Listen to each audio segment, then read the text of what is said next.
Hello and welcome to the Daily Mill for Thursday, the 1st of December 2022. Today's Millwall news. It's a lot going on today, so get ready for this. We have insider information from Football Insider.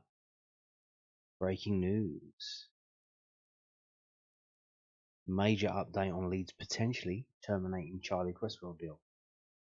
Now, before we get into it, Football Insider correctly announced and predicted that Charlie Cresswell would be signing for us on loan, and that Jamie Shackleton would be signing for us on loan. So I'm pretty sure that they do have some inside connection at Leeds United. So this is, you can probably take this as gospel. So what is happening? Is he going back? Is he staying? Leeds United have no plans to terminate Charlie Cresswell's loan deal with Millwall in January. Good stuff. Sources have told Football Insider the centre-back 20 has made a big impact at the new Densits joining the summer on a season-long agreement. There have been suggestions that Leeds could recall Cresswell in January to add to their first-team central defensive options.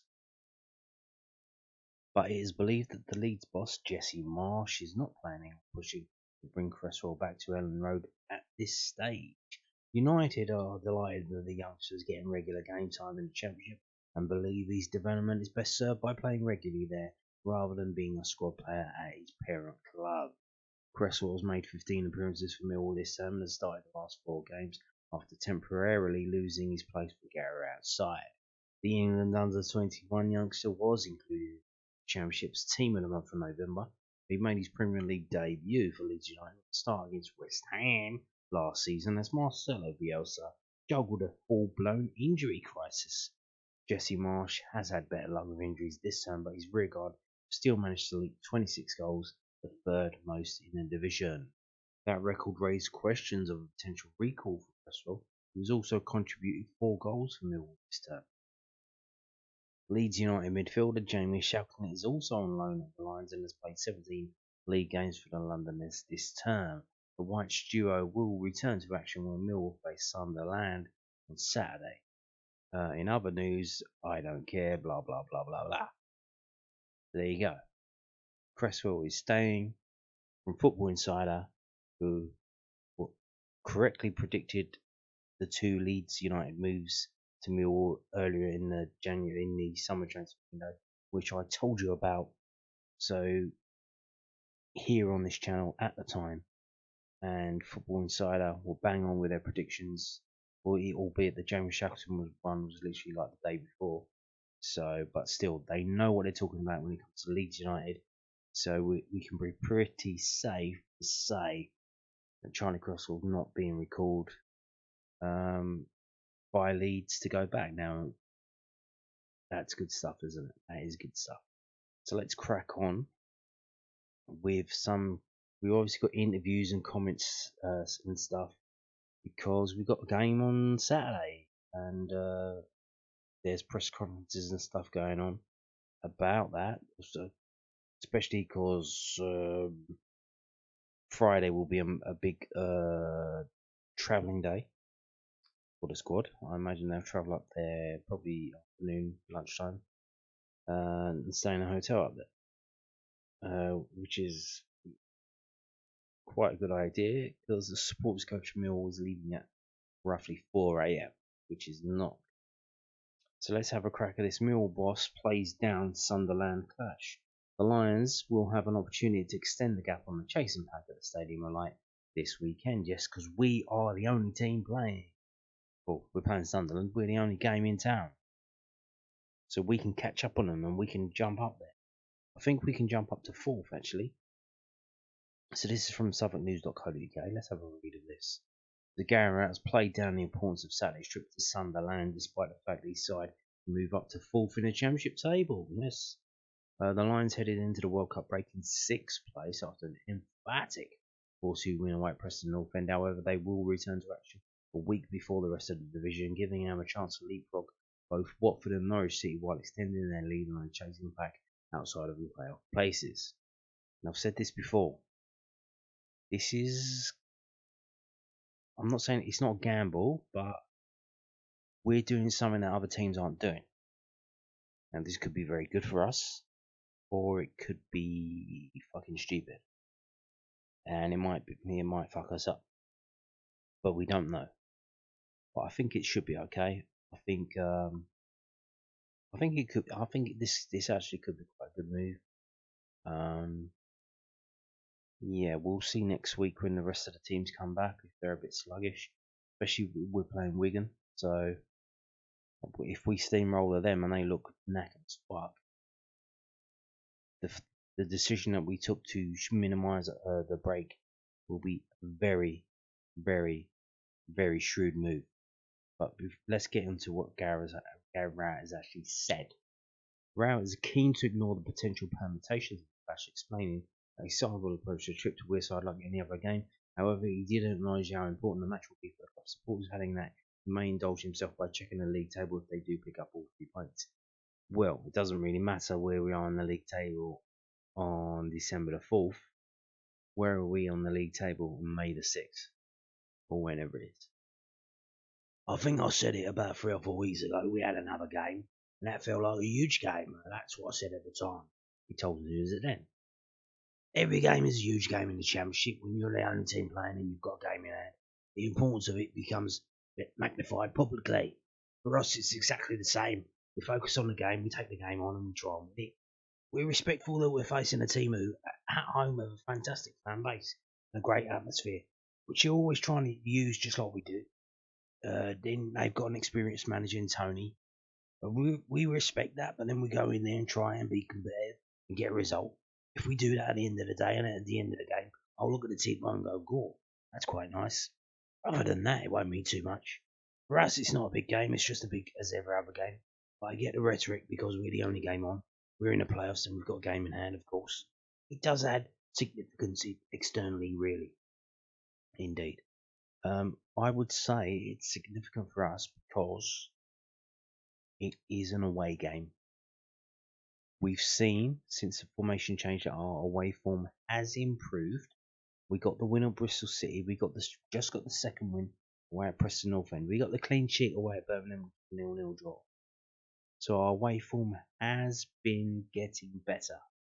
Although we did have the slip up at Huddersfield. So now we wait to see. Is it Jekyll and Hyde, or are we just... Is it not like that? Is it baby steps getting forward, getting better and better and better? Or are we still a bit com si, com sa? We could play well, we could play fucking dog shit away from it. We don't know. We need to see. Has the tide turned? Are we getting better? Are we going to be picking up wins away from home? Even a point, like a point away at Sunderland, it's not ideal, but for a long journey like that. But I mean, it would be a good point. So there you go. Also from Garrett is this from the londonnewsonline.co.uk, the South London Press's online website. Millwall's change of attitude has helped them chalk up more championship victories. Garrett is pleased with Millwall's start to the championship season, but is fully aware that the league has not even hit the halfway stage yet.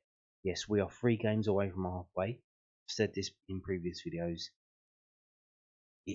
I think personally that it's important that after we've played every team at least once, which is after the Luton game, because then we would have played Sunderland, Wigan and Luton. We would have played all of the teams. We would have played 23 games, every single team at least once. After that game, we're still in the playoffs. Then why can we not be in the playoffs at the end of the season? Because we would have played all the teams once. We just got to do it again, down the back straight, reverse it. And we've had a lot of the hard away games already. We've had the long trip to Sunderland away. We've had the Burnley away. We've had Norwich away. We've got them at home now. So that should slightly skew towards helping us out. So it should be better. So hopefully after we've played every single team once, if we are still in the playoffs, start to believe, start to get your memberships, start to get your half-season tickets, start to look to see when the playoff... what date the playoff semi-finals are and the final. Don't book anything there. Tell your missus. Don't respond to any RSVP, any wedding invitation. start looking ahead. The Lions are 6th in the table and resume action on Saturday in the lunchtime kick at Sunderland. Millwall have made their best start to the second tier in a campaign in a decade. Asked if it is easier to be in a playoff position or chasing the lead pack at this stage, Rowett told the South London Press, "Having been in the championship for a long time, I don't think you pick where you are at what point or what is your ideal scenario. You've got to keep chalking up wins and chalking up points. What I like about the team in the first 20 games is that we've won nearly half the games. Where we found it tough previously is trying to be unbeaten or not lose too many games. Feeling like that is progress. Maybe this year we have not worried so much about losing games in the desire to try and win them. We've had some reward from that attitude and outlook. I track the points in more linear process. There are 46 games. How many points do we need per game on average? I just keep tracking that. I don't look at blocks of games. We're on course for roughly my own target. The challenge is, once you've done that, that's great. You've got to get another 26 games to go. It's all very nice that we're sat in 6th place, but if you bounce out, then you're chasing it. That's fine as long as you're not too far off the action. You can still get that consistency. Then it's just whether we can take that last step. And that would be the conversation probably at 40 games rather than 20. I always look at where we are compared to previous seasons, and we have 3 or 4 more points, which is nice. But that's all it is. Yeah, but that's it. That's the margins. Them's the fucking margins, mate. That's how small it is. 3 or 4 points. And we are 6th rather than 9th. 6th rather than 10th. You know what I'm saying? That's how thin the margins are. And that's why you have to try and win as many games as you can. Because you get 3 points for a win and 1 point for a draw. And it's easy. It's better for you if you win 1 and lose 1 than if you draw 2. Because you get an extra point. And they all fucking count. Now, moving on to comments from Millwall skipper Shaun Hutchinsons, also from the Southwark.co.uk. Millwall skipper frustrated by injury season to the start of the season. Shaun Hutchinsons is determined to stay fit for the rest of the season after recovering from his latest hamstring injury. Well, we do hope so, but hamstrings are the kind of injury that does reoccur. So I don't know how you strengthen your hamstring. Surely there's someone out there can figure that out and get it done for you. But let's have a look. It's been an incredibly tough season for Millwall captain Shaun Hutchinsons so far. The defender has faced a number of injury issues already, meaning that he has played just 10 of the Lions' 20 championship matches so far this season. The World Cup break provided some relief, however, when Hutchinson, telling News at Den that it allowed him to pace his return to training while spending valuable time with his family. Obviously, I was just coming back from injury, so a lot of the break I was just doing my rehab stuff. I only really got off the Friday off, so I took the kids to Disneyland Paris for a few days. It was a nice break. I obviously didn't get as much as the others, but the priority was to get myself fit. Hutchinson's hamstring injury shortly after the half-time break in Millwall's 2-1 win against West Brom on October the 22nd was his most recent knock, one that ruled him out for 4 weeks before making his return in Saturday's 1-1 draw against Bromby at Den. It's a surprisingly quick return to action and one that highlights the sort of injuries that the 32-year-old has been picking up. Touch wood, it's been alright so far.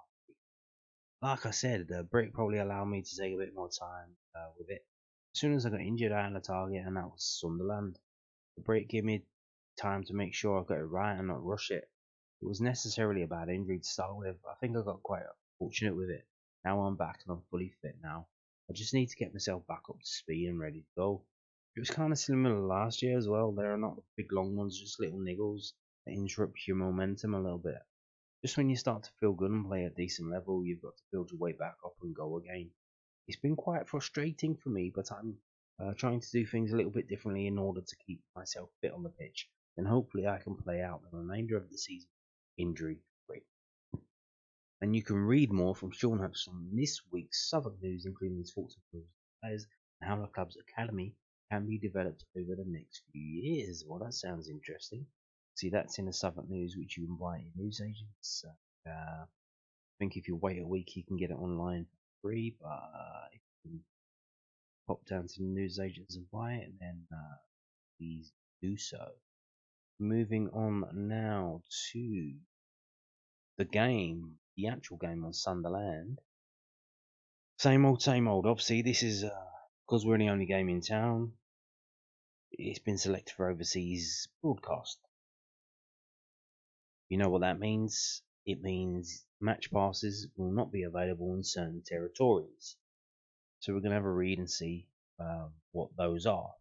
But overseas Lions fans in certain locations can stream this Saturday game at Sunderland for £10. Check out our streaming passes below. Blah blah blah. This fixture is only available in selected countries due to broadcasting rights, with games being shown live on Sky Sports and having been selected for overseas broadcast. UK based and supporting countries not listed below can listen to audio commentary. So Millwall Football Club have quite nicely provided you with a list of locations where you can watch the game live from by buying a match pass, where it won't be blacklisted and you can actually see it. Now, this is handy if you live in those places or just visiting, or if you have a thing called VPN. It's a VPN. So they give you a little list of all the countries that you can use your VPN and watch the game. There's a list there: Belgium, Brunei, Christmas Islands, very topical, festive. Coco Islands, Cook Islands, East Timor, Falkland Islands. Hey, any Millwall fans in the Falkland Islands? Guam, Gibraltar, Kiribati, which is actually it looks like Kiribati, but it's actually Kiribati. These foreigners are crazy, aren't they? How they use the English language. Liechtenstein, Luxembourg, Marshall Islands, Monaco, Pakistan, Philippines, Pitcairn Islands, St. Pierre and Miquelon, Tahiti, Vietnam, Wallis and Futuna, and Western Samoa. So there you go. These are all the places that you can watch the game by buying a match by Portugal. So there you go. Very nice of Millwall to give you a list of places where your VPN will work, isn't that? And if you don't know what a VPN is, then good luck to you. This is from liveonsat.com. This is a list of the channels who've already picked it up. So if you live in these countries and can get these channels, you're gonna have to watch it on this channel if you don't use a VPN to buy a match pass. And they are beIN Connect France, beIN Sports France for HD Max, what that is, beIN Sports MENA, I think is Middle East and North Africa, English 2 and Premium 2, DAZN, España, which is foreign for Spain. Setanta Sports 1 Eurasia. Setanta Sports still going in other places around the world. Setanta Sports Ukraine. Those lucky people caught in a war zone, but they can have a break from all that nonsense and they can watch Sunderland versus Millwall on Saturday on Setanta Sports Ukraine. And of course, in England, it's on Sky Sports Red Button. I think it's on Sky Sports Football Channel as well. Not too sure about that, but there you go. These are the channels that it's on, and if we just, while we're here, let's have, obviously Luton Town is on, that game's on Sky Sports as well. That's probably going to be the same thing as well. It's going to be picked up around the world, so keep an eye on that. So yeah, there you go. You're going to have to be a bit clever if you want to watch the game on Saturday morning. Now, if you want to watch the England game against Senegal, you can. You can watch it at the Den if you want. You can watch England versus Senegal from Millwall's 1885 club. This is the inside bit. This is the exact club. It's not outside. It's not the blue bus. So the three lines are in the knockout stages. There you go. For just £5 per adult, £3 per under 18s, you can back boys accompanying your fellow Millwall supporters. Your ticket price will include one drink, whilst a limited menu of what food will be available to purchase. So there you go. Millwall are putting on this event. In yesterday's video, I told you about the festive events that are taking place at the Den, and this wasn't on it. They've now added it. They are doing this. I don't know what the attendance has been at the group games, but this is on Sunday at 7 p.m. and they are showing the quarter final live at Millwall, which is interesting. So if you want to do that, but please be aware tickets will go off sale 2 hours prior to kickoff. So you can't just rock up and go in. You can if you go there early, so 5 p.m. on Sunday. If you're not sure where you're going to be, if you want to go there, you're going to have to get your tickets before 5 p.m. So there you go. Now, moving on to this piece from London football scene, Ryan Loftus talking about the goalkeeper situations, Bartosz Białkowski, or George Long, how an unconventional option could solve Millwall's goalkeeper conundrum. Is it a conundrum? I think it's been solved, isn't it? I mentioned during the video for the Bromby game, it was very noticeable that there was quite a difference between how the team played when George Long was in goal and when Bart Białkowski. And of course, we conceded the goal when Bart Białkowski was on the pitch. Yeah, I think I understand why the change was made now. At the time, I didn't. But I can see quite clearly now why it was made and why it happens. But let's have a read of this and see what's going on here. So, this is from LondonFootballScene.co. As Millwall's season resumes after the World Cup break, there is a battle for the goalkeeper jersey not many would have predicted at the onset of the campaign. Is there really? I mean, the form, well, it's obviously, here's the thing, we changed formation and we changed goalkeeper. Does it really matter which one is which? Which one gets the praise? But since that's happened, it's been night and day. Our results have greatly improved. So you can either point to the goalkeeper, or you can point to the formation change. But I don't think it's a competition anymore. I think Longy's the goalkeeper now. Bart Białkowski has been ever present since replacing the injured Frank Fielding on the opening 2019-20 season, with fans quickly becoming accustomed to the Bart worldly on a weekly basis. After 146 consecutive games and despite the restricted start to the season, a number 147 against Blackpool at home on September the 17th felt given. However, when the lineup was released, no one predicted George Long would be named in the starting 11. The 29-year-old was yet to make an appearance in the league for the Lions since signing on a free in May 2021, but has started all 11 games since that Blackpool outing. Now, following the mid-season pause, many will be looking to manager Gary Rowett, but a final decision is number one. Long has had his audition. Rowett has had time to think it's stick or twist time for the Lions boss. It's obviously stick. I mean, winner stays on. Goalkeeping is tricky, but evaluating it can be even trickier. For most, it's simple. Saving more shots means you're a better goalkeeper, but in reality, there is much more to the job than that. The problem for Rowett is that Long and Białkowski are almost polar opposites. Białkowski is a phenomenal shot stopper with his highlights reel, appearing as though the pole may be the greatest goalkeeper they've ever had. Steady on, mate. Steady on. We've had some pretty decent goalkeepers over the years.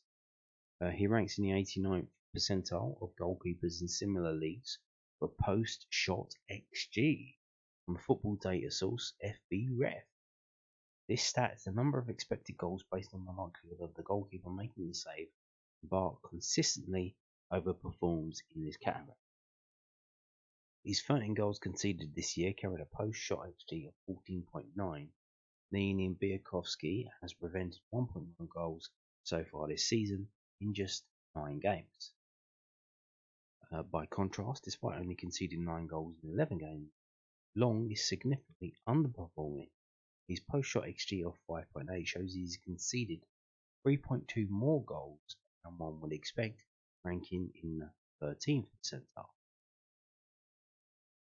It's clear to see shot stopping is not Long's strength, as throughout his career he has largely underperformed in post-shot XG, while Biakovsky has overperformed. For many, this is enough to put Biakovsky in the number one spot.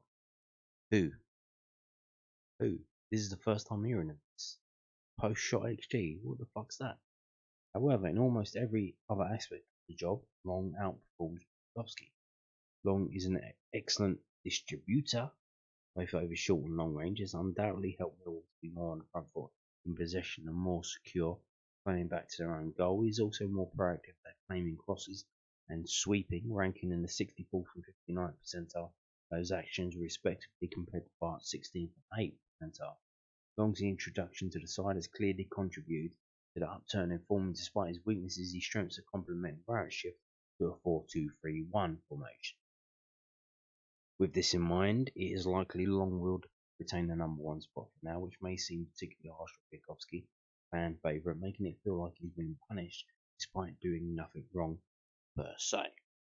Rarely does a club find themselves with two such contrasting options in goal, and whoever Rowett picks, he'll be lacking what the other brings. And so the proposed solution? Why choose? Usually in football, the done thing is to have a clear first choice who plays week in, week out, and only changing the cup managers or an injury crisis. However, given the profile of the two players in question, why not rotate? Teams change personnel based on the opposition, so why not do the same in the goalkeeping position? In games against possession-based sides, where Millwall are expected to sit deep, contain and be on the back foot, perhaps Bart is a natural choice. In that situation, shot stopping will be the priority. Of course, you lose Long's distribution on the counter, but you can't have it all. When Millwall want to assert themselves against opposition, that should be every game. We should do that every game. Doesn't matter who we're playing. What are we scared for? We should assert ourselves against everyone. Fuck them all. Build better possession and dominate the match. That is when Long should be selected, as he allows the team to play higher up the line and can be utilised as an option in deep build-up and help the side get forward quicker. It may be unconventional, but in an age of specialisation, why not a situation-specific goalkeeper? Why? Who's doing that? Is anyone doing that? Point me to a club that's doing that, and we should consider it. But at the moment, no. The only thing that I have seen, which you may have seen as well, is Holland brought Tim Krul in to defend against penalty shootout. Chelsea tried to do the same in I think it was the FA Cup final, and the goalkeeper wasn't having it. He wasn't coming off, and he obviously embarrassed himself and lost the penalty shootout. And it's a bit of a liberty, to be honest with you. So they do that for that. But I'm not. If you were going to do it, like I said, if we play with Long, we get a lead, maybe a 2-goal lead, then bring Bart on. But that's not going to happen either. Why would that happen? Well, no one's doing that. And if you do that, as a manager, you're going to be a fucking weirdo. And everyone's going to laugh at you if it fucks up and you get it wrong. So it's not going to happen. It's just not going to happen. And I'm pretty sure no one is doing that. Who is doing that? No one is. And we're not going to be the first ones to do it. Now, like I said, penalty shootout. What's the situation where we can have a penalty shootout? Playoff final at the end of the season. Bart Biakovsky comes in goal, and he's chance to put himself in the Mill annals of history by coming on as a sub in a playoff final, penalty shootout, comes in, saves the penalty, wins the game by saving a couple of penalties. The guy's going to be a hero for the rest of his fucking life. He's probably going to get a decent pay rise as well. So, but this thing of changing game by game, changing goalkeeper, no.